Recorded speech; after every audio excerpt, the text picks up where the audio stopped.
His nickname was Wet Wipes. The staff of The Apprentice had a nickname for old Donnie's longtime bodyguard, and it was Wet Wipes. There were so many cleanups on aisle number 2 involving the host of The Apprentice that it was someone's full-time job to carry around the wet wipes.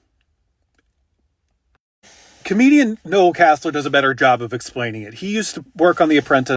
He's ignoring his NDA or something. I don't know how he gets away with this, but he's been talking about it for years. He would often soil himself on The Apprentice set. He's incontinent. His are uncontrollable. He's worn diapers since probably the 90s, but I saw it firsthand in the 2000s on Celebrity Apprentice in late 2000s, and we'd have to stop the show and change him, you know, and that was Keith Schiller's job. He would take him off set, he would wipe him down. Our nickname for Keith was Wet Wipes.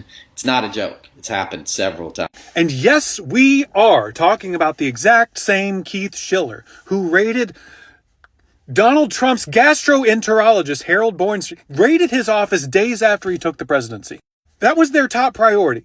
The Trump administration just got in the White House, and they had so many other things they could have spent their time in, like, I don't know, finding out the latest with the standoff with North Korea, or where North Korea is, staffing hundreds of different positions within the executive branch. There were so many things that should have been more important, but the White House's top priority was sending Donald Trump's personal bodyguard to get this doctor's records regarding Donald Trump's bowels. Maggie Haberman of the New York Times, who's been following old Donnie for so long, said that when Keith Schiller left the White House, it was like losing the ultimate emotional binky. Whatever he knows is so important that even after he left, the White House was still paying him $15,000 a month. That $15,000 a month, which eventually became $500,000 total at the time of this reporting, came out of Republican campaign finances. It was just as important to pay for campaigns for Republicans as it was to keep Keith Schiller in line. It wasn't just the bodyguard, too. The Trump organization sent their chief legal officer to his office during the raid.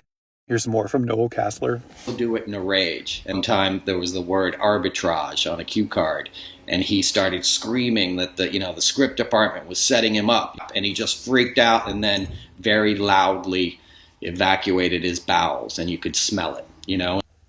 I'm not a Democrat on the House Oversight Committee, but I can tell you who I would subpoena next if I were in charge.